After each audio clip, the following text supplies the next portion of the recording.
Merci aux organisateurs pour m'avoir invité. Merci à vous tous d'être venus. Et de toute manière, comme je l'ai dit, ce n'est jamais une simple formule figée. Mais donc, il me semble encore plus remarquable qu'autant de personnes se rencontrent dimanche matin à 10h pour parler de Marx. Je ne sais pas, peut-être c'est une coutume suisse. Je pense que dans d'autres pays, il serait difficile de remplir une salle dimanche matin. Non? Oui, peut-être c'est l'éthique protestante qui travaille. Et donc, évidemment, le prétexte ici de cette réunion est l'anniversaire de Marx, qui était hier. Donc, cela, évidemment, a donné l'occasion dans le monde entier pour de nombreuses célébrations, des colloques, etc.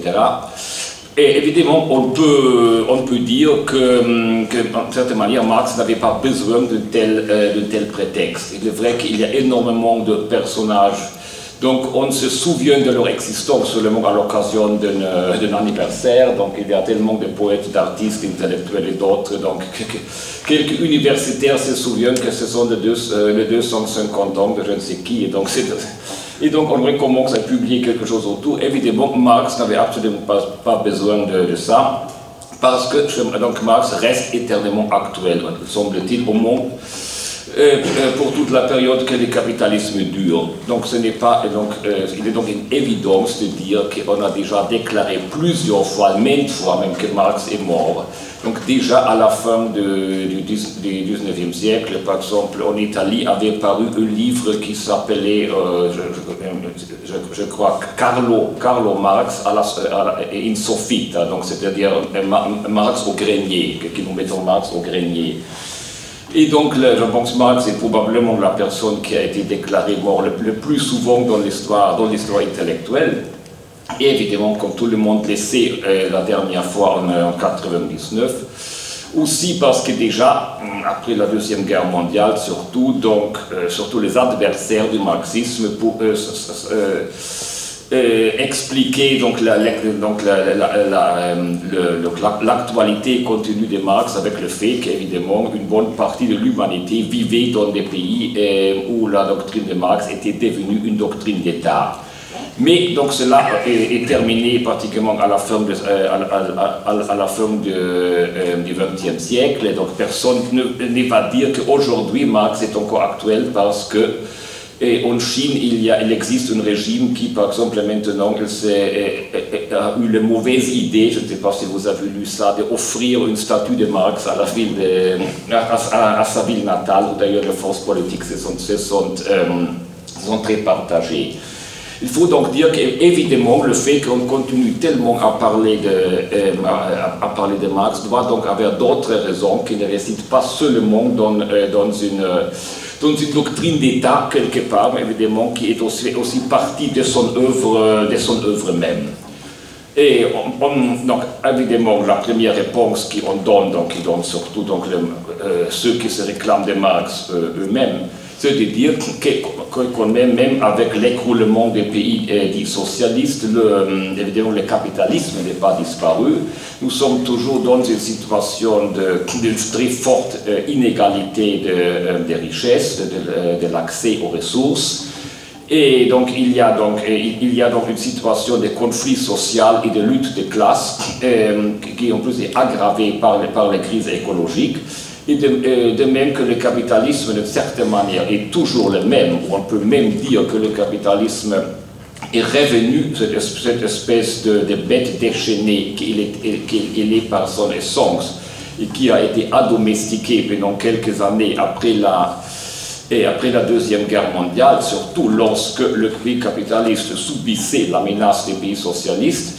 Donc cette période est terminée et maintenant le capitalisme est redevenu sauvage, et cela a aussi donné une actualité à la pensée de Marx. Alors, ce que je viens de dire dans cette longue phrase, ce n'est pas exactement mon point de vue. Donc c'est l'opinion qui prévaut généralement à gauche, disons, où d'une certaine manière on dit que le capitalisme est toujours le même, et donc c'est aussi la raison pourquoi la pensée de Marx garde toujours la même forme d'actualité. Donc le point de vue que je voudrais vous exposer est un peu différent. Et donc c'est surtout le fait que, comme de certaines manières aussi dans les autres personnes penseurs qu'on pourrait appeler les grands penseurs, donc chaque génération pratiquement peut trouver d'autres raisons d'intérêt de l'œuvre de Marx. Donc on pourrait peut-être même dire donc ce genre d'œuvres contiennent, comme on pourrait même dire par exemple, des mines à explosion retardée. Donc, dans le cas de Marx, surtout, donc, cela est lié évidemment à une évolution du capitalisme qui maintenant, ça fait 50 ans, voire plus, que, par exemple, que Marx a écrit donc, la première ébauche du capital, qui est connue comme le Grundriss.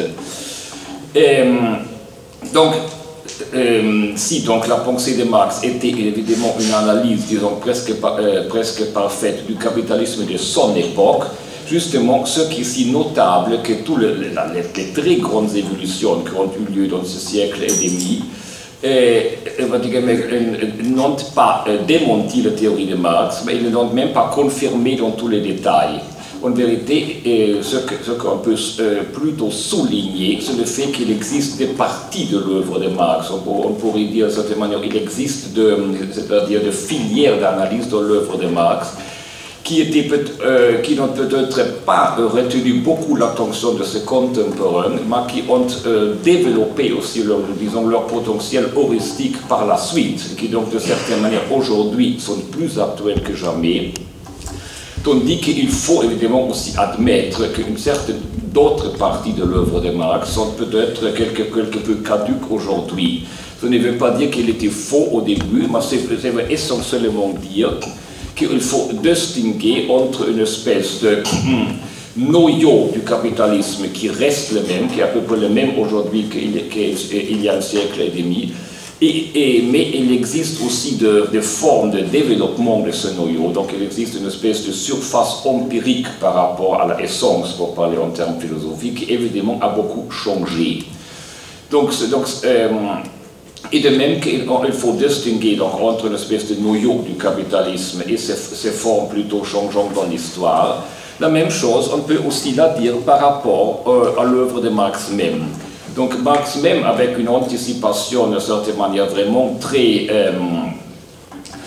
notable, donc il a réussi en termes quelque peu philosophiques, pas empiriques, donc à saisir cette logique de base du capitalisme, qui, de certaine manière, n'était pas visible en tant que tel. Il y a une autre partie, qui est une partie qui quantitativement d'ailleurs est beaucoup plus large dans son œuvre, où il avait expliqué quelle forme cette logique de base prenait à son époque-là, et encore pour quelques décennies à venir. Donc, on pourrait donc de certaine manière distinguer entre une Marx ésotérique et une Marx exotérique, selon la terminologie utilisée notamment par Robert Kurz, donc celui qui a fondé la critique de la valeur, ou au moins disons, sa branche allemande, à partir de 87 et autour des revues Crisis et Exit. Donc, donc maintenant quelque chose a été traduit en France, mais la plupart de son œuvre attendent encore sa traduction. Alors, pour aller un peu vite, donc cette partie qu'on pourrait appeler ésotérique, parce qu'elle est difficile à comprendre, elle parle de choses qu'en certaine manière on ne peut pas observer telles quelles dans la réalité empirique. C'est surtout l'analyse que Marx propose dans sa forme la plus accomplie dans le premier chapitre du Capital. Et donc, c'est donc l'analyse de la valeur, de la marchandise, du travail dans sa double nature et de l'argent, donc des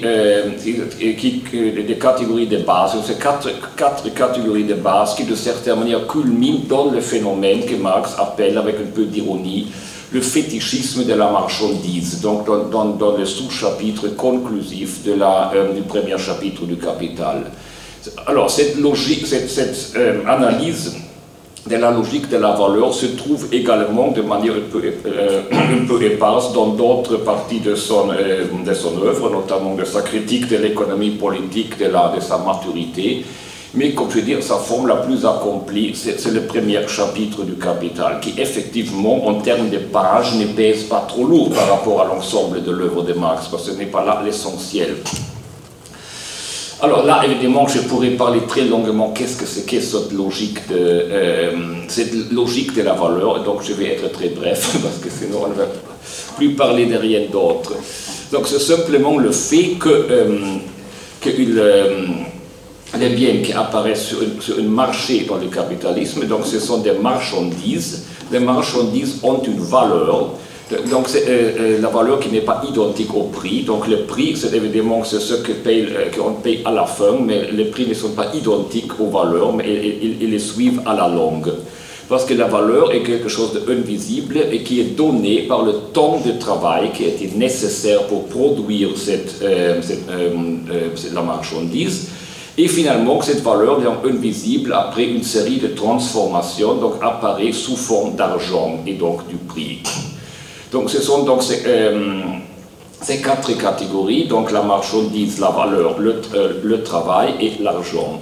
Alors peut-être, donc Marx, il commence avec la marchandise, mais on peut peut-être dire, surtout en rétrospective, que probablement le concept le plus important entre ces quatre, même s'ils sont très étroitement liés, c'est la double nature du travail. D'ailleurs, Marx lui-même dit que c'est lui qui a découvert ce concept. Là aussi, pour aller très bref, alors, donc, double nature du travail, donc ça veut dire il y a le travail abstrait et le travail concret. Alors, on a fait beaucoup de confusion autour de ça. Alors, le travail abstrait n'a rien à voir avec le travail matériel. En vérité, donc, le travail abstrait, ce n'est pas, par exemple, le travail des informaticiens, disons, par exemple. Marx, il insiste sur le fait que dans le capitalisme, chaque travail a toujours deux côtés. Chaque travail, même le travail de l'informaticien, même le travail, par exemple, a toujours un côté concret parce qu'on produit toujours quelque chose, que ce soit un bien matériel ou un service, ne change rien d'essentiel. Et pour satisfaire quelques besoins, même si ces besoins ne peuvent être qu'un caprice absurde, par exemple, n'importe, il y a toujours un côté concret dans chaque activité. En même temps, toute activité dans le capitalisme, même l'agriculture, par exemple, a aussi un côté abstrait, parce que chaque activité est toujours une dépense d'énergie humaine qui est mesurée par le temps. Donc chaque activité dure, que ce soit 2 minutes ou 2 ans, il y a toujours une dimension temporelle. Évidemment, cette dimension temporelle inclut aussi le temps qui était nécessaire pour produire les ressources, pour produire par exemple les utiles, etc. Donc cela n'est pas un problème théorique. C'est-à-dire, Marx, il parle de cette dimension temporelle, mais on oublie d'ailleurs parfois que ce n'est pas le temps en tant que tel qui crée en vérité une valeur. En vérité, c'est l'énergie humaine.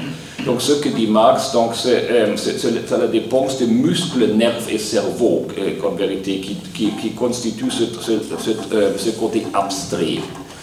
Alors là, rapidement, quelques remarques autour de ça. Donc d'abord, comme je dis, chaque activité, indépendamment de son contenu, et en même temps a un côté abstrait et un côté concret dans le capitalisme. Donc ensuite, alors l'essentiel dans cette distinction, c'est qu'on dit que le côté concret est chaque fois différent. Évidemment, le travail qui produit une table est différent du travail qui produit un micro, et aussi les produits sont différents. Mais du point de vue de la dépense d'énergie et du temps, c'est la même chose, il n'y a qu'une différence quantitative. Donc en vérité, considérons le niveau, c'est-à-dire abstrait, la seule différence est une différence entre le fait qu'une fois on a peut-être travaillé 1 heure, une fois on a travaillé 3 heures. Et donc il y a donc une égalisation forcée des marchandises par cette logique du travail abstrait qui ne tient absolument pas compte de leur côté concret, ça veut dire des conditions du travail, donc de l'utilisation des ressources et surtout de leur caractère utile ou au contraire inutile, voire même destructif pour le consommateur. face à cette logique de la dépense du temps, pratiquement tous les contenus s'effacent. Donc la logique du travail abstrait est donc une logique qui est forcément indifférente au contenu, qui manque des organes pour le contenu. Ce que je viens de dire peut paraître encore assez abstrait, comme cette logique abstraite, mais c'est devenu plus évident si nous pensons qu'ensuite le travail abstrait donne la valeur, et les valeurs finalement se représentent dans une marchandise particulière qui est l'argent. Et tout le monde sait que l'argent est toujours le même, et que du point de vue de l'argent, par exemple, produire des bombes et de produire des jouets, c'est à peu près la même chose. Donc on investit là où il y a un retour sur l'investissement, donc un profit majeur. Et sinon, la production même des choses les plus utiles est par exemple arrêtée, où on jette dans la mer par exemple les excédents alimentaires pour produire par exemple des jeux vidéo ou des bombes. Alors il serait inutile de donner une faute morale aux capitalistes qui le font, parce que là derrière ça il y a une logique objective anonyme qui élimine ceux qui ne participent pas.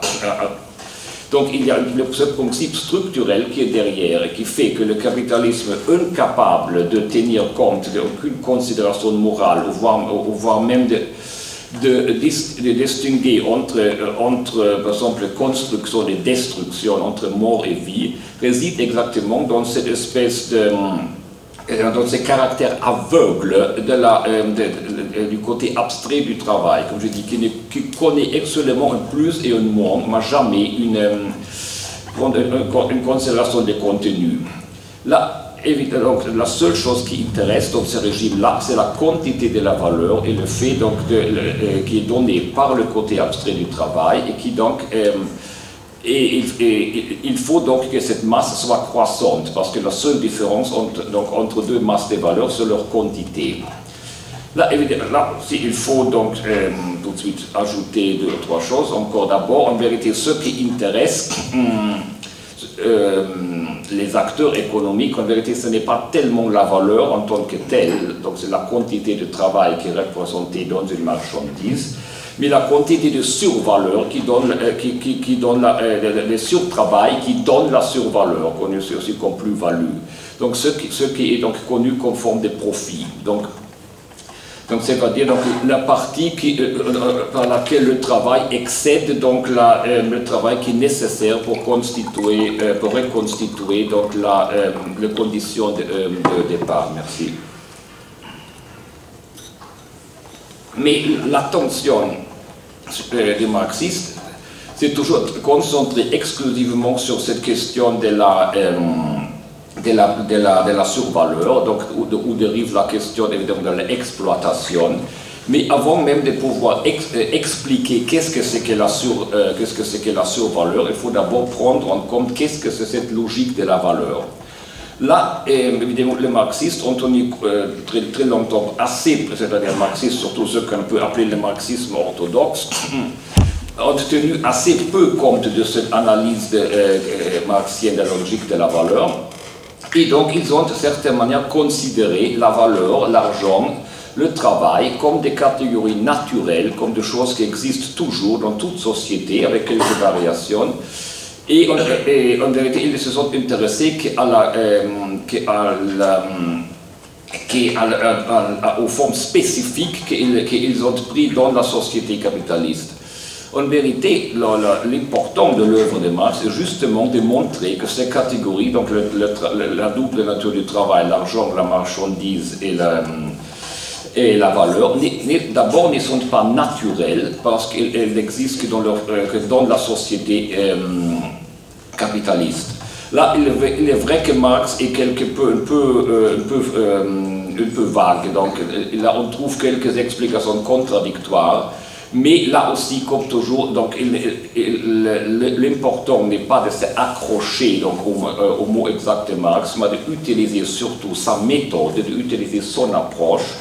Et là, surtout dans ce domaine, on peut très utilement continuer la pensée de Marx en s'appuyant sur beaucoup de résultats de l'anthropologie culturelle, et notamment par exemple de Marcel Mauss et de toute son école, qui nous démontre assez utilement qu'effectivement, dans l'histoire des sociétés humaines, donc les catégories capitalistes comme l'argent et la valeur sont des exceptions absolues. Sur une autre chose, Marx, en revanche, est très clair, le fait que ces catégories-là ne sont pas neutres, mais sont des catégories destructrices. Donc une société qui est basée donc, sur la transformation du travail en valeur et ensuite en argent, est une société qui est nécessairement fétichiste. Donc ça veut dire une société qui ne réussit pas à se gouverner elle-même. Parce que ça veut dire entre les deux côtés, le côté abstrait, le côté travail, et le côté concret, le côté abstrait du travail, il n'y a pas un équilibre. Donc le côté abstrait n'est pas quelque chose comme une unité de calcul, comme le voudrait peut-être dire la science économique bourgeoise. Mais le côté abstrait finit d'une certaine manière pour prévaloir dans la logique capitaliste et mettre à son service le côté concret. Ou pour le dire, devant cette logique, par exemple, une livraison de blé et une livraison de bombes sont à peu près la même chose. La seule chose, parce que le côté concret n'existe qu'en tant que représentation du côté abstrait. Donc les marchandises en question sont interchangeables. En vérité, ils ne sont qu'une espèce d'incarnation temporaire d'une somme de valeurs, donc d'une somme d'argent qui peut très facilement se changer en quelque chose d'autre. Donc il y a donc une espèce d'inversion entre l'abstrait et le concret dans cette logique. Donc l'abstrait ne sert plus là comme une espèce de résumé qui facilite donc la gestion du concret, mais au contraire, donc le concret, d'une certaine manière, est une espèce, disons, de dommage collatéral qui simplement est nécessaire pour donner ce minimum de concret qui est nécessaire pour faire marcher cette machine abstraite. Donc le seul but est donc toujours de transformer 100 $ en 120 $, ensuite en 140, etc. Donc la croissance quantitative est donc le seul but de cette opération. Donc même l'enrichissement de cette une partie des acteurs, ceux qui sont appelés les capitalistes, n'est pas le véritable but de cette opération-là, parce que donc, le véritable capitaliste, il renonce même à jouir de son profit, il réinvestit le plus possible. Et là où au contraire il en jouit d'une certaine manière, on pourrait presque dire du point de vue du système, il retombe plutôt dans une logique presque féodale. Mais donc dans ce système, comme je dis un peu, les pivots, c'est effectivement la catégorie du travail donc vidé de sens. Et donc l'accroissement du capital nécessite aussi qu'on travaille toujours plus. Donc la société capitaliste est nécessairement une société du travail disons forcené. Parce qu'il n'y a qu'une augmentation du temps de travail qui peut aussi véritablement faire grandir donc la valeur et finalement accumuler le capital. Mais, et c'est une des conséquences notables, que le mouvement ouvrier a donc abandonné sa résistance initiale à devenir ouvrier, par exemple dans la révolte de Luddite. Donc on a fait après la première forme de protestation aussi, comme par exemple dans ce qu'on appelle le socialisme utopique, notamment en France. On a donc eu ensuite un mouvement ouvrier qui était déjà, comme on le voit dans le nom, une espèce d'identification maintenant des classes populaires avec leur destin, qui commençait à certaine manière à se auto-valoriser en tant que porteur d'une force de travail, et qui demandait donc surtout une meilleure rétribution. Donc ce changement, il faut aussi le dire, était déjà pouvait aussi se réclamer un peu de l'œuvre de Marx. Donc il ne s'agit pas ici de toujours jouer un Marx qui était pur et qui avait tout compris contre les mauvaises interprétations des marxistes. Donc comme je dis, cette distinction du Marx ésotérique et du Marx exotérique permet aussi de comprendre là où, disons, où Marx même était effectivement un marxiste, et là où il était plutôt marxienne, pour le dire avec un peu plus de mots. Donc ce ne veut aussi pas dire que Marx avait, ici il avait raison et là il avait tort. Il est simplement de dire qu'il existe une partie de l'œuvre de Marx où de certaine manière il a mis à nu vraiment une structure de base. Et cette structure de base du capitalisme, donc surtout la double nature du travail, n'a pas changé jusqu'à aujourd'hui. Il est même devenu plus visible, plus direct aujourd'hui. Parce qu'à l'époque de Marx, et le capitalisme qu'il analysait, donc Marx croyait qu'il était déjà arrivé à son apogée, en vérité était encore largement mélangé à des restes féodaux. Par exemple, l'exclusion des ouvriers du vote était par exemple pas du tout une caractéristique capitaliste, mais plutôt un reste d'une société d'ancien régime.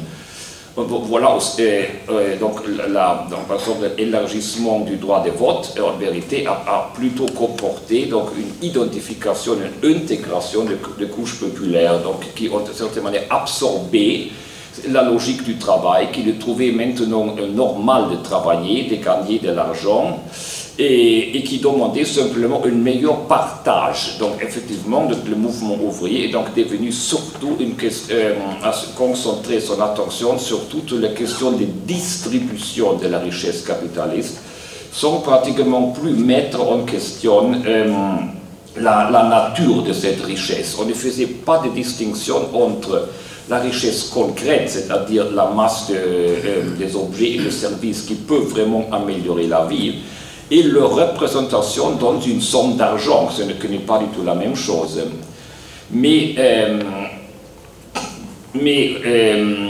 Donc ce sont des questions de certaine manière de distribution, de circulation, qui ont formé ce qu'on appelait la lutte des classes. La lutte des classes, qui pouvait avoir des formes plus radicales ou plus modérées, était donc essentiellement la question sur comment distribuer la valeur entre les différentes personnes qui l'avaient créée. Évidemment, c'était une question extrêmement importante pour les personnes qui participaient.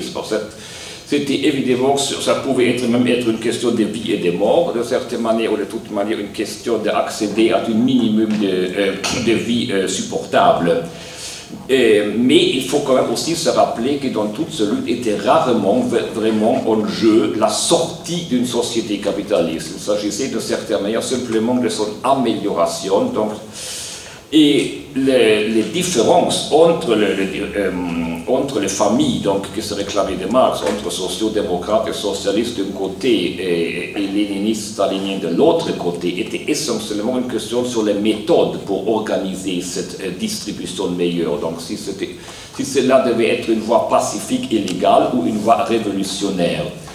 Et donc la question là aussi des formes ou des contenus a souvent été confondue, mais même aujourd'hui, quand ça arrive parfois comme en Corée, que les ouvriers par exemple jettent du 10e étage par exemple, les managers de leur compagnie, de leur entreprise, ça peut paraître très radical comme méthode, mais par exemple le contenu c'est souvent d'obtenir simplement une augmentation des salaires pour par exemple pouvoir acheter une nouvelle voiture.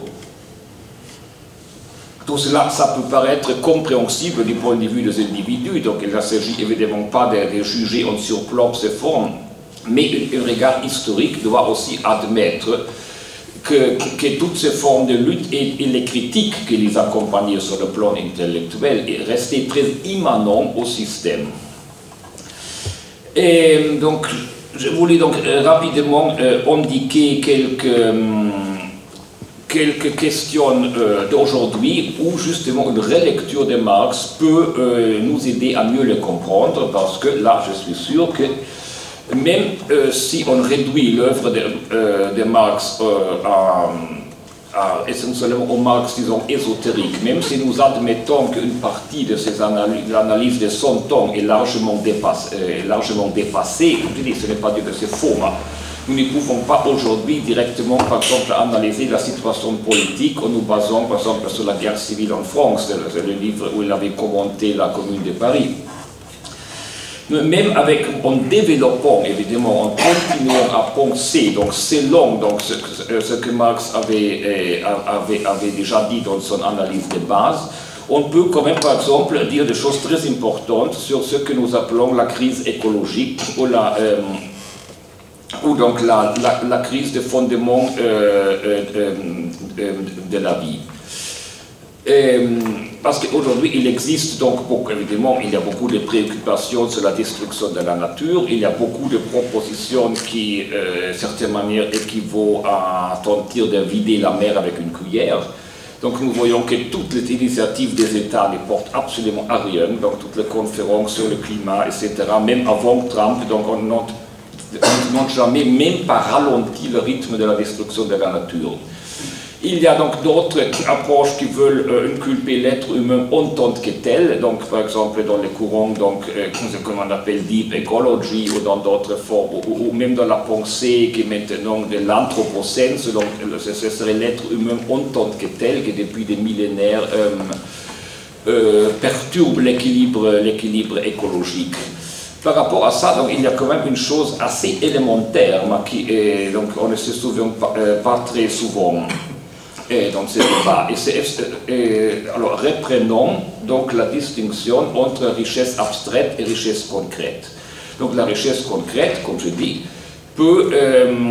c'est aussi la quantité donc, de biens, donc pour le moment faisons abstraction de services, donc on dispose. Par exemple, si par exemple, j'ai trois chemises, donc j'ai une richesse matérielle 3 fois supérieure à une chemise. Et si j'ai 5 chemises, donc ma richesse est encore plus grande. Mais, et c'est par exemple, chaque chemise est toujours produite dans une heure, donc effectivement, il n'y a pas de... c'est aussi donc le temps utilisé, donc ce temps qui crée dans le capitalisme une valeur qui a été augmentée par 5. Mais le capitalisme est inséparable du développement technologique, et chaque technologie a une seule finalité, c'est de produire davantage de choses dans le même temps, ou dire autrement, de produire une chose en moins de temps. Et donc, justement, j'ai parlé des chemises parce que historiquement, le capitalisme a commencé dans le domaine du textile, et avec les métiers mécaniques, et donc le but était donc d'abord pour dire, par exemple, de faire une chemise dans une demi-heure, donc avant un artisan avait besoin d'une heure. Et ensuite, avec de nouvelles technologies, donc c'est un quart d'heure, donc c'est 10 minutes, etc. Donc, dans ces petits exemples, déjà de certaine manière, inclut toute la dynamique du capitalisme depuis 2 siècles et demi. Parce que la concurrence pousse donc chaque capitaliste à utiliser les technologies disponibles, parce que comme ça, les ouvriers auxquels ils payent un salaire produisent davantage dans la même unité de temps. Mais il y a quand même un petit problème que si j'ai fait une chemise dans une heure, donc sa valeur est une heure. Donc si j'ai fait une demi-heure, sa valeur est une demi-heure. Justement, c'est cette diminution qui permet, dans ces cas-là, aux capitalistes de vendre la chemise moins chère et de battre la concurrence sur le marché. Mais si, mettons par exemple, une tiers de cette valeur est survaleur, donc dans le cas d'une heure, le surtravail, donc la survaleur est de 20 minutes, et si la chemise ne vaut qu'une demi-heure, donc ce tiers s'est réduit à 10 minutes. Donc en vérité, le profit obtenu avec chaque chemise a diminué. Je ne sais pas si vous me suivez. On peut compenser évidemment cette diminution jusqu'à un certain point par une augmentation de ce qu'appelle Marx le taux d'exploitation. Mais il y a une limite donc à ça. Évidemment, autant qu'on peut faire travailler le travailleur gratuitement. Donc en plus, plus la technologie va vite, moins de temps il faut pour chaque chose. Aujourd'hui, une voiture, on l'a fait, je crois, en 50 heures. On a entendu, je crois, c'était 500 heures, je crois, dans les années 50. Je ne connais pas les chiffres, mais vous aurez compris le phénomène. Et si chaque produit contient moins de valeur, il contient aussi moins de survaleur et finalement moins de profit. Donc là, il s'ouvre donc une contradiction des bases du capitalisme, de ce qui fait bien aux capitalistes particuliers, surtout aux premiers qui introduisent les technologies, de certaine manière sape le système dans son totalité. Parce que le premier qui l'utilise, il obtient un extra profit sur le marché, mais les autres capitalistes ne restent pas les bras croisés, ils introduisent les mêmes technologies. Et donc, il y a un nouveau niveau de productivité qui s'établit. Et donc ça veut dire qu'il y a une course perpétuelle qui fait qu'au niveau global, donc la valeur baisse plutôt, et donc avec ça aussi le profit. Et donc, il y a quand même une solution temporaire, donc ça veut dire d'augmenter la production. Donc c'est maintenant grâce à une invention, donc on fait 3 chemises dans une heure, chaque chemise contient une tiers de sa valeur antérieure, et on peut quand même produire 3 chemises au lieu d'une, et donc dans ces cas-là, par exemple, les 3 survaleurs additionnées sont dans la même quantité comme avant. Ça veut donc dire qu'il faut absolument élargir le marché, et c'est ce qui est arrivé pendant 2 siècles et demi. Colonisation extérieure, colonisation intérieure de la société, donc en transformant en marchandises des besoins qui avant étaient satisfaits dans le cercle domestique. Et en fonction donc, de nouveaux besoins. Donc l'automobile a été peut-être l'exemple le plus évident, donc d'une augmentation énorme. Parce que, justement, comme je dis, les 3 chemises ensemble, donc dans mon exemple, ont la même valeur, sont 3 fois plus en termes concrets, mais ils ont par exemple, tous les 3 ensemble, ils représentent la même valeur, donc la même valeur, la même richesse abstraite comme avant une chemise. Ça veut dire donc la richesse abstraite suit donc de certaine manière une tendance inverse rapport à la richesse concrète. Donc une masse croissante de richesse concrète peut donc correspondre à une quantité qui diminue de richesse abstraite. Étant donné que la richesse abstraite ne doit pas diminuer, il faut toujours augmenter la richesse concrète. D'ailleurs, dit entre parenthèses, le concept de richesse encore est ici un terme en vérité également abstrait parce que nous parlons simplement du côté concret des choses. Donc une bombe qui marche bien, qui tue beaucoup de gens, est également une richesse du point de vue économique. Encore, nous ne parlons pas de ce qui a vraiment un rapport, disons, positif à la vie humaine.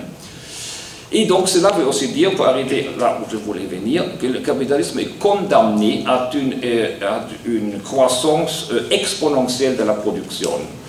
Donc cela n'est pas dû à une espèce d'avidité personnelle qui évidemment peut s'y ajouter pour donner, disons, la poussée psychologique aux acteurs, mais ce n'est pas là la raison fondamentale.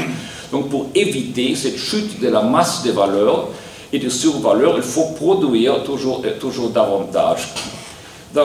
D'ailleurs, dans le débat marxiste, cela a été discuté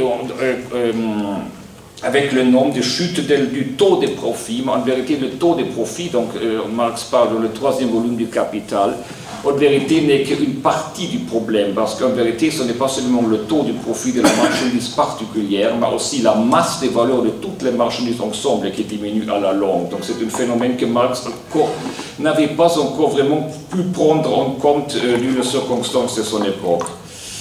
Et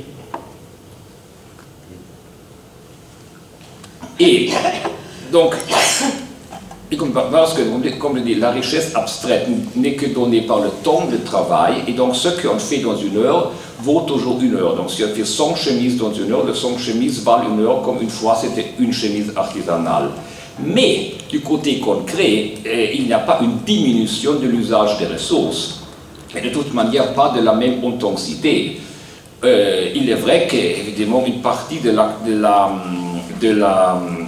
la production se déplacer vers des services. Il est peut-être aussi vrai qu'aujourd'hui, on peut produire une voiture avec moins de ressources matérielles qu'il y a 30 ans. Donc, mais cela n'empêche pas que dans l'essentiel, donc, si dans notre exemple, 3 fois plus de chemises gardent toujours la même valeur marchande qu'une chemise avant, ils consumeront au moins 2 fois plus de ressources matérielles.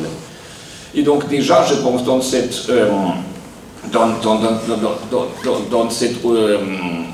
Dans cette contradiction entre le côté abstrait et le côté concret, nous trouvons déjà, de certaine manière, la racine de cet aspect, de ce fait que le capitalisme, certainement, est condamné à produire toujours plus.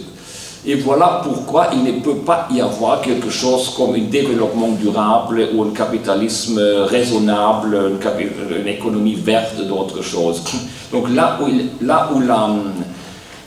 la richesse sociale est mesurée en temps de travail, donc il ne peut pas y avoir un rapport responsable aux ressources naturelles. Donc c'est évident que cela ne peut que porter à des conséquences assez radicales, parce que cela démontre qu'il n'y a pas de sortie de la crise écologique si on ne change pas radicalement de modèle de base. Surtout la question, surtout qu'est-ce que définit la richesse et qu'est-ce que fait le lien social.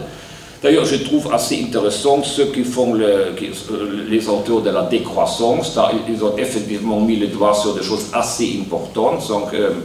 Donc certes, dans la décroissance, effectivement, mis sur la table des problèmes que les marxistes plus traditionnels ont souvent évités, mais en même temps, le problème, c'est que même les auteurs de la décroissance, d'une certaine manière, ils tentent donc quand même de ne pas prendre clairement position sur le caractère nécessairement anticapitaliste d'une démarche écologique.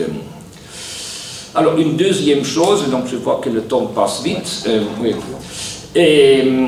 Alors, qu'est-ce que c'est le conflit social aujourd'hui?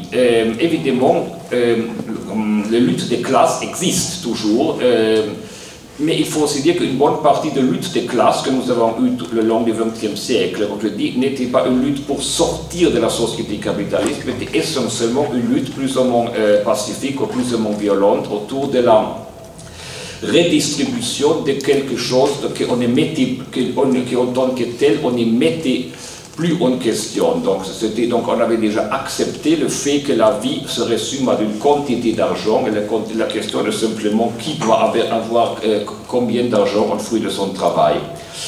Alors aujourd'hui, évidemment, il existe énormément de situations d'exploitation, particulièrement honteuses, surtout dans le sud du monde.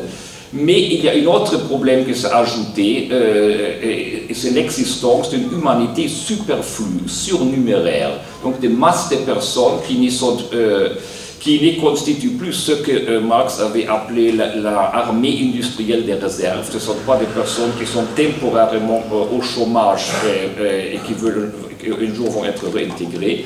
Mais aujourd'hui, nous avons des couches de la population, des pays entiers, même des continents entiers qui, en termes capitalistes, sont pratiquement inutiles.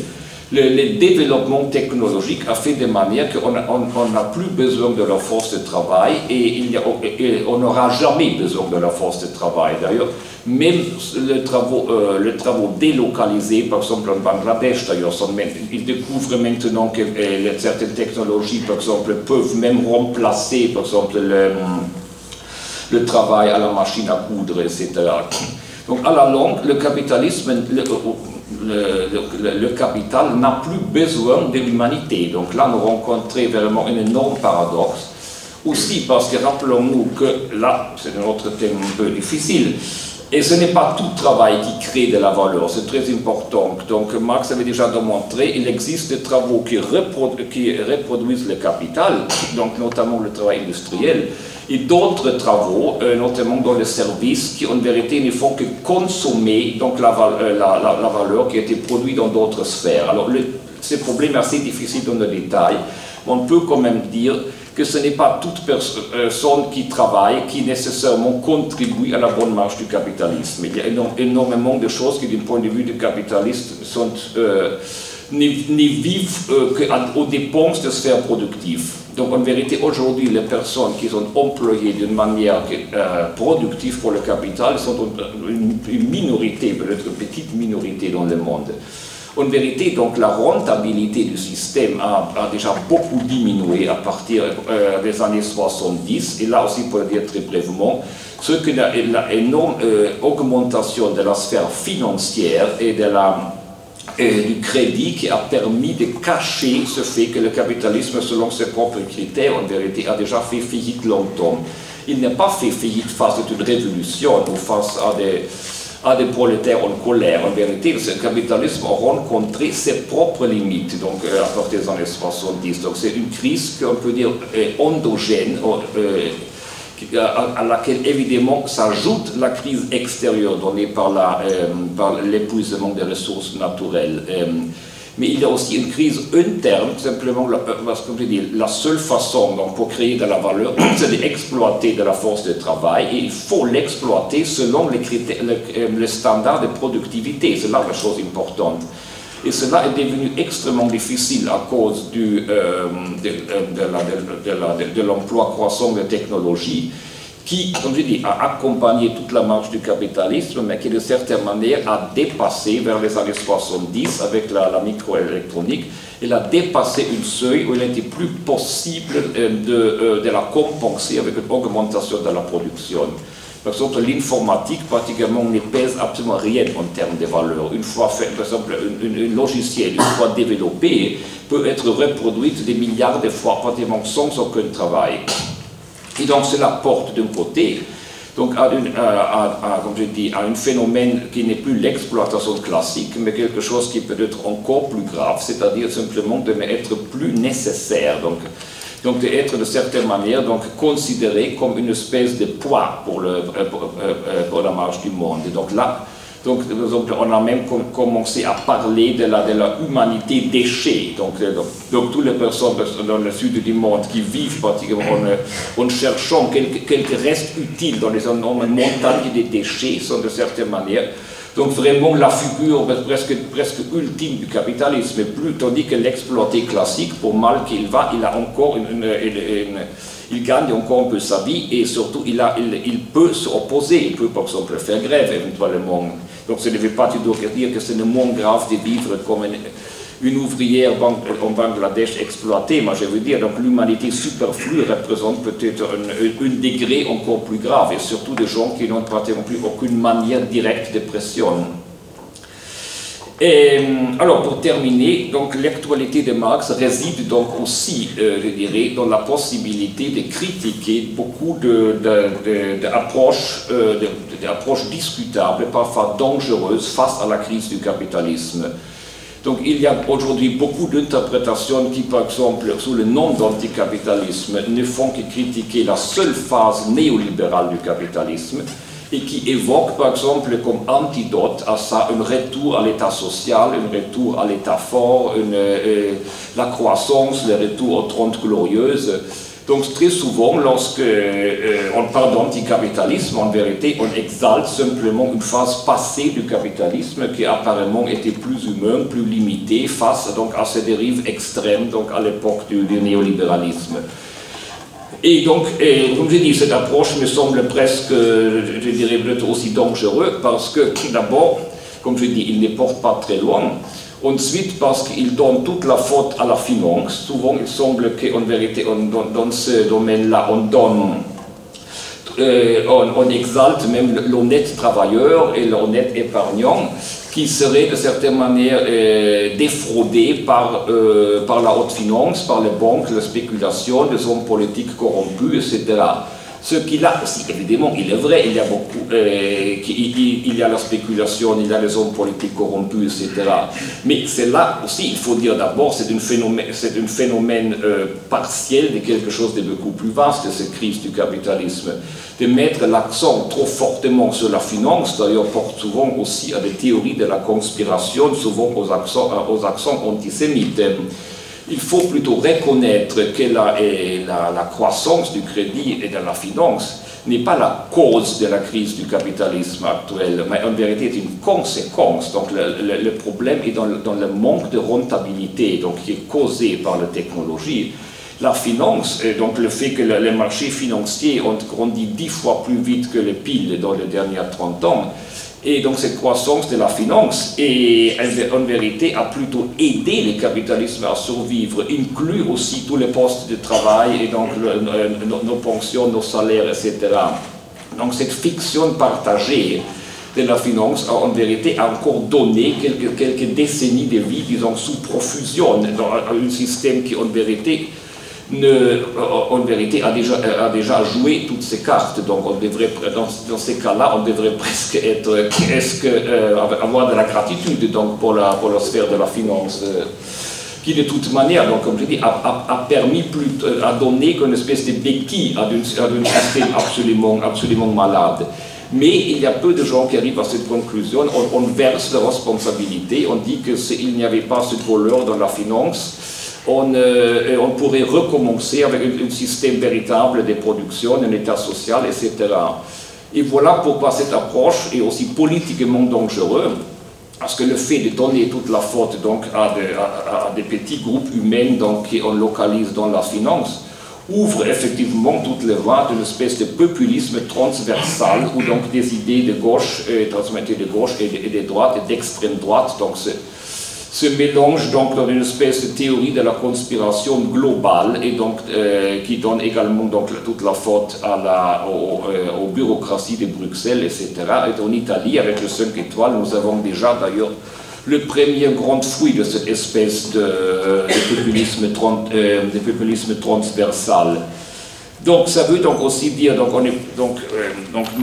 Marx nous fait aussi comprendre, c'est-à-dire penser avec les outils de Marx, nous fait comprendre donc le capitalisme ne peut pas être sauvé, par exemple avec une relance de la croissance, de l'occupation, etc.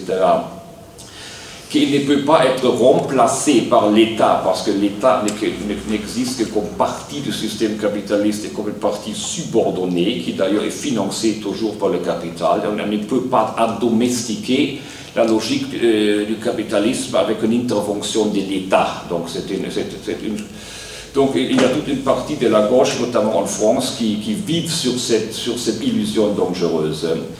Et finalement, on peut aussi voir qu'il n'y a pas les limites de toutes les tentatives, même bien intentionnées, d'économie alternative, parce que ça peut être parfois une réponse au bref terme, mais ce qu'on dit les économies alternatives, solidaires, etc., s'ils restent dans un cadre d'un échange de valeurs, ils restent toujours affectés, disons, par cette espèce d'indifférence au contenu qui vraiment est dans le cœur du système capitaliste même. Évidemment, nous n'allons pas sortir d'un jour à l'autre du travail abstrait, de la marchandise, de l'argent, de la valeur et de l'état du fétichisme. Mais il faut au moins avoir comme horizon et non penser qu'on pourrait réparer ce système-là avec un peu plus de justice sociale ou avec un peu de filtre qu'on met autour des industries polluantes. Et je dis que même une Marx, même si on le réduit à une partie de son œuvre, reste encore aujourd'hui quand même l'auteur qui peut nous dire le plus de choses sur le monde dans lequel nous vivons. Merci.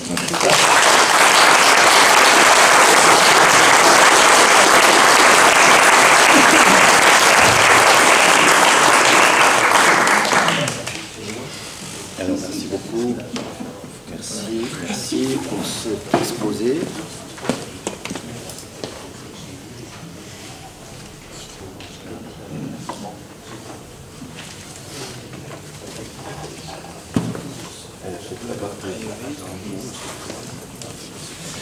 Merci pour cet exposé, un exposé qui nous force à retrouver d'autres manières d'exalter ce qui pourrait nous permettre d'échapper à ce grand capitalisme. Ben, moi je comprends bien, alors je vais ouvrir des questions, mais juste une question peut-être, je comprends bien que la société fondée sur le mode de production est une société autophage. Mais est-ce que c'est une société fondée sur le mode de production qui est autophage, ou est-ce que c'est toute la société qui est autophage? Toute société actuelle, vous dites, non? Oui, il est effectivement parfois, je crois, l'idée que le capitalisme se oppose à la société en tant que telle aujourd'hui. Je trouve que c'est une approche vraiment fausse, parce que, alors si on raisonne comme ça, on pense que le capitalisme, en vérité, ça veut dire les capitalistes. Donc le capitalisme consiste dans une partie de la société, dans des personnes avec nom et adresse, qui possèdent les moyens de production, et qui font, de certaine manière, qui font de la violence au reste de la société, donc avec la force et la ruse.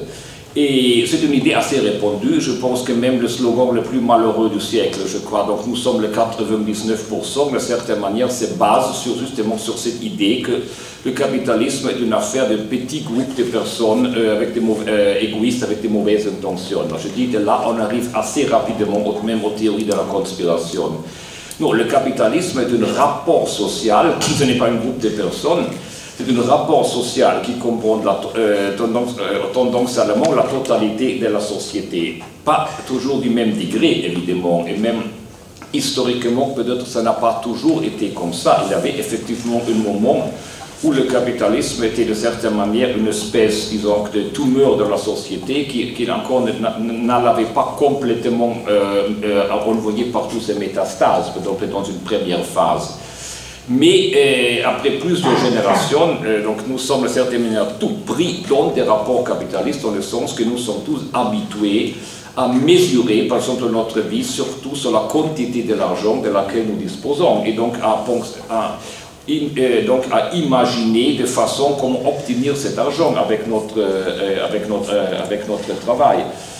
Et heureusement, donc, cette transformation de toutes les relations sociales en relations du capital rencontre des limites, par exemple, rencontre quand même d'autres formes de désirs, d'autres besoins, parce que autrement, nous tous, nous ne serions que des fourmis dans une fourmilière, donc il n'y aurait même pas la possibilité de penser, de critiquer ce système, ce qui n'est pas le cas, donc on en souffre. Mais il y a quand même une tendance qui est allée toujours en croissance dans le XXe siècle, d'abord à transformer même des activités comme faire par exemple sa confiture, s'occuper de ses vieux parents, etc. Toutes les choses qu'on faisait à la maison sont devenues des marchandises. Donc il faut payer, donc pour payer il faut avoir de l'argent, il faut avoir travaillé. Et même notre système de pensée, donc ce sont toujours plus axés. Mais comme je dis, en même temps, ça ouvre quand même tout le temps un conflit avec d'autres logiques sociales. Il existe par exemple aussi une logique du don, donc il existe aussi donc, des phénomènes comme des liens sociaux qui ne sont pas marchands. Mais... Je prends quelques questions avant de passer à Isabelle Garot, mais 2 questions ici à Jacques Mascotto. Alors Anselme, tu as commencé par course et tu as fini par Moïse Poston. D'accord avec ça sur valeur du concret abstrait. Écoute, je pense que quand même, tu es un peu trop exonéré la finance. Je vais te dire pourquoi. Parce que les entreprises n'existent plus pour produire du profit ou engendrer du profit, mais pour engendrer de la valeur actionnariale. Et il y a une façon dont le capitalisme financier gonfle et enfle à mesure, c'est qu'aujourd'hui, le principal objectif d'une entreprise, c'est de donner de l'argent aux actionnaires. C'est le motif principal. Et alors à ce moment-là, on voit bien que c'est le capitalisme financier lui-même qui, lorsque cette entreprise n'est plus capable d'engendrer de la valeur actionnariale, il va violemment se débarrasser de cette entreprise et la faire disparaître. Il y a des gens qui sont payés des sommes astronomiques, plusieurs millions par année, pour précisément faire tomber les... Donc il y a, à mon avis, dans ce qui a changé dans l'histoire, c'est quand même une autonomisation du capitalisme, de la finance, par rapport à une sardine. Donc, est-ce que toi, tu penses que cette finance, elle aide vraiment le travail industriel? Je pense que son but, c'est de... Le système engendré par une autonomisation de la finance me semble plus dangereux et barbare dans son entéléchie que s'il était fondé sur le système industriel. Parce que dévorer du surplus, c'est précisément ça que fait la finance, puisqu'elle casse systématiquement les industries. Et je me demande même si,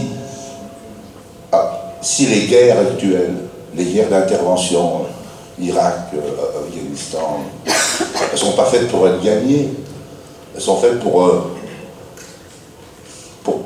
valoriser, pour être un élément de valorisation du capitalisme financier. Parce que si les guerres étaient faites pour être gagnées, elles ne pourraient plus aider la valorisation qui, justement, tu l'as dit, le capital, c'est illimité. Donc il me semble que l'autonomisation de la finance, dans son être propre, engendre un autre type de guerre. Et c'est précisément ces guerres-là qui, aujourd'hui, servent à la reproduction du capital. Oui, évidemment, le rôle de la finance est partie de l'autodestruction du système. Mais pourquoi alors la finance a pu prendre un tel pouvoir? C'est justement parce qu'il n'y a plus assez de rentabilité réelle. Alors sinon, pourquoi les marchés financiers ont pu grandir 10 fois plus vite que le reste? Parce que même toutes les sociétés, même tous les gros groupes industriels qui apparemment réalisent encore des profits en général, ils les font seulement grâce à les investissements dans la sphère financière et immobilière aussi. Autrement, on serait déjà dans une situation d'une faillite presque générale. Et donc les deux choses sont évidemment liées. Après, ce qui est pour la fermeture, comme je dis, des sites industriels grâce à la finance, comme je dis, ces sites industriels également, on les aurait fermés si on était dans une logique du capitalisme entre guillemets saine, donc où on ferme lorsqu'on n'a pas assez de profits. En plus, je dirais même, donc, la fermeture de la plupart des industries me semble plutôt une bonne nouvelle en tant que telle, parce que la plupart des industries n'ont vraiment pas de raison d'exister. Et pour ceux les gens qui perdent leur poste de travail, c'est comme un certain cynisme de dire que, oui, que les gens continuent à crever dans les usines en échange d'un salaire. Alors les luttes sociales devraient plutôt porter sur le fait que chacun qui perd son poste de travail a comme minimum droit au même salaire à vie, même sans travailler, plutôt que de revendiquer le droit d'aller encore au urbain tous les jours. Donc, Encore ici des questions? Alors, Christophe Dejour. Oui, si j'ai bien compris votre exposé, votre conférence, il y a un axe qui est quand même important, qui est cette idée que peu à peu le travail diminue, la place du travail diminue tendanciellement en raison du développement technologique, etc. Je pense qu'effectivement, cette idée est chez Marx. Donc vous la poussez encore plus loin pour montrer quelles en sont les conséquences aujourd'hui et peut-être analyser de façon assez décapante les erreurs, les fourvoiements dans lesquels nous nous embarquons aujourd'hui sur cette question du travail, sur la question du capitalisme, sur la question de la domination, etc. Mais ma question elle porte sur la place que vous accordez dans tout ça aux activités de service. Parce que si tendanciellement, il y a effectivement quelque chose qui, dans le travail industriel, les formes de travail industriel, peut progressivement être remplacé par des automates, ce n'est pas du tout le cas pour les activités de service, qui, elles, ne cessent d'augmenter et deviennent de plus en plus importantes, de facto, parce que pour fabriquer ces automates, pour faire la maintenance des automates, pour les faire évoluer, il faut beaucoup de capital immatériel. Et ce capital immatériel, il ne tombe pas du ciel, il faut le produire, ça prend beaucoup de temps, c'est la formation des gens, c'est toute une série de choses. Les activités de service ont cette propriété qu'elles ne peuvent, en même temps qu'elles sont produites, elles sont consommées. Donc elles n'entrent pas tout à fait dans le modèle que vous nous avez dit, je crois. Alors, si on fait une place aux activités de service et l'importance considérable qu'elles prennent au fur et à mesure du développement de la technologie, du progrès technique, comment en tenir compte dans l'analyse que vous faites de l'évolution du capitalisme? Alors, je pense que ça fait depuis les années 60 que je pense qu'on parle d'une, qu'est-ce que la troisième vague de, comment ça s'appelle, Töpfler, qui affirmait donc que la perte des emplois dans l'industrie sera remplacée donc par les services, pour ça qu'on appelle le tiers secteur. Alors, d'abord, sur le plan empirique, on peut noter que là aussi, ils sont considérés souvent un poids mort. Par exemple, pourquoi l'État, par exemple, il tente surtout d'employer le moins de personnes possible, donc seulement avec les emplois très précaires. Il a aussi de réduire le plus possible le service du personnel. Par exemple, dans le chemin de fer, il y a tellement moins d'employés aujourd'hui qu'avant. En vérité, donc, même sans avoir lu Marx, donc les gestionnaires, ils savent pourquoi dans chaque crise, ils commencent toujours à relancer le secteur des bâtiments, par exemple. Ils tentent toujours donc, de diminuer le nombre de fonctionnaires. Mais derrière ce fait évident, il y a aussi la question du travail productif et non productif, qui est resté d'une certaine manière fragmentaire chez Marx, mais comme important.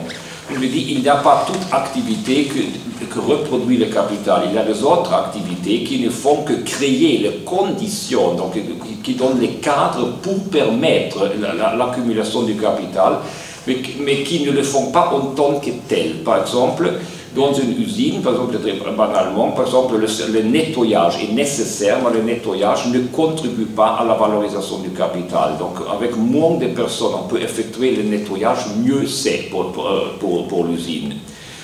Alors après, si on privatise ce service, donc en vérité, cela peut donner un profit, par exemple, à l'entreprise qui exploite ses propres salariés pour nettoyer l'usine. Mais c'est une espèce de jeu à somme zéro, parce qu'en vérité, au niveau global, quand même ce profit est gagné aux dépenses, par exemple dans ces cas-là, du profit industriel, donc qui paye la société de nettoyage. Donc il n'est pas facile de distinguer dans un cas particulier qu'il est productif ou non productif. On peut par exemple quand même dire que la très grande majorité de tout ce qui fait de tous les services publics, aussi publics, de toutes les dépenses d'État, de même par exemple que les dépenses d'armement, par exemple, sont des activités que ne reproduisent pas le capital. Et cette partie est toujours croissante. Marx les appelait avec un terme français de faux frais. Donc ce sont tous les frais qui sont nécessaires pour mettre en marche donc ce qui finalement compte, c'est-à-dire la reproduction du capital. Alors, c'est sûr que même là, on a proposé différentes théories. De toute manière, l'important est de prendre en compte la question du travail productif et non productif à un niveau total et pas au niveau d'un travail particulier. Et donc, on sait que la partie par exemple, d'État dans l'économie a toujours grandi, même à l'époque néolibérale d'ailleurs, en vérité, donc la participation publique, même par exemple dans l'Amérique de Reagan, a augmenté, mais en général ce sont des frais, comme je dis, qui sont simplement payés quand même avec des impôts, et donc qui sont soustraits à d'autres activités. Et donc aujourd'hui encore, tandis que le système marche un peu au monde, dans le monde occidental, il y a encore une partie de services. Je pense là aussi ça va s'arrêter parce qu'ils doivent toujours être alimentés. La grande partie du service doit être alimentée avec des gains réalisés dans d'autres sphères. Et comme tout le monde le sait, par exemple, la concurrence entre États pour baisser donc les impôts porte partout aussi à une diminution des services. Encore quelques questions, mais je vois que le temps passe. Il va falloir être court, à la fois dans les questions et dans les réponses. Peut-être encore 2 questions. Je ne sais pas si dans la salle il y a quelques personnes, mais c'est parce qu'on veut encore faire 10 minutes de pause avant la conférence d'Isabelle Garot. Donc, court dans les questions et les réponses. Alors, question courte, mais vaste, je m'en excuse d'emblée.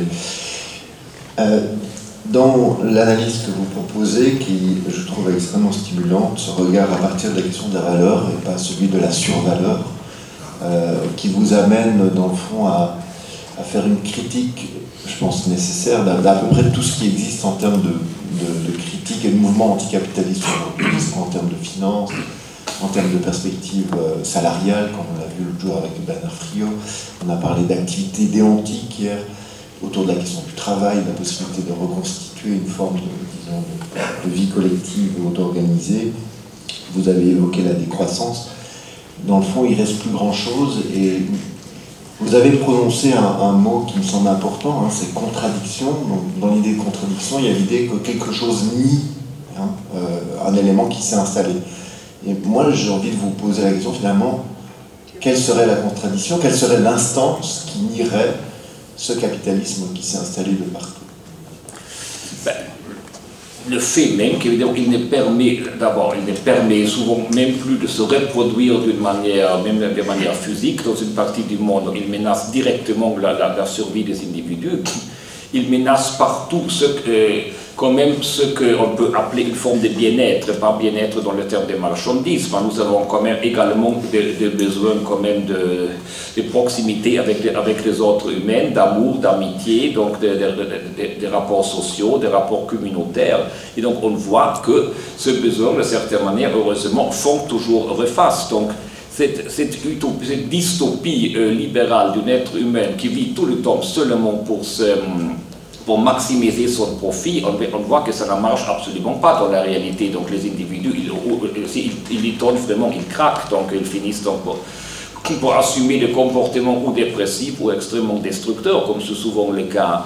Et on voit donc partout que nous gardons donc heureusement une espèce d'héritage humain qui en partie est aussi hérité, qui vient aussi du passé, et qui donc nous pousse aussi à chercher d'autres formes. Par exemple, le fort développement du travail associatif donc, est quand même en tant que tel une bonne signe. Ça veut donc dire qu'il y a beaucoup de gens qui préfèrent consacrer leur temps à des choses qui ne sont pas marchandes, mais qui leur donnent de la satisfaction.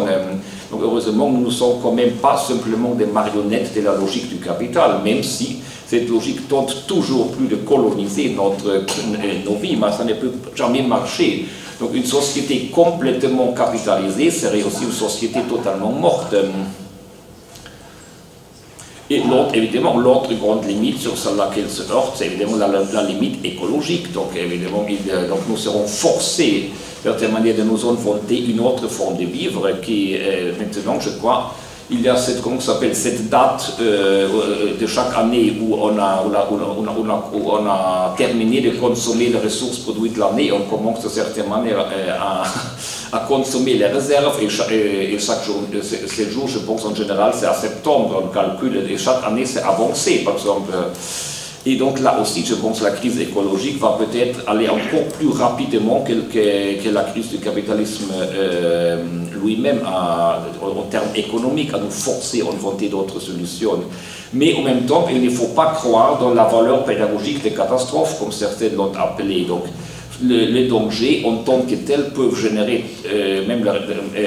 tout genre de réactions, même les plus négatives. Donc, évidemment, la crise ne va pas automatiquement produire quelque chose de meilleur. Donc, c'est un autre aspect que nous n'avons pas eu le temps d'affronter ici. Mais là, aujourd'hui, donc, la tâche aussi de la critique, c'est surtout d'inventer aussi des alternatives et de critiquer les fausses alternatives et de se préparer à cette espèce d'après-capitalisme, parce que l'après-capitalisme pourrait être meilleur, peut aussi être encore pire. Donc là, en vérité, tout dépend aussi des attitudes des individus et des groupes sociaux.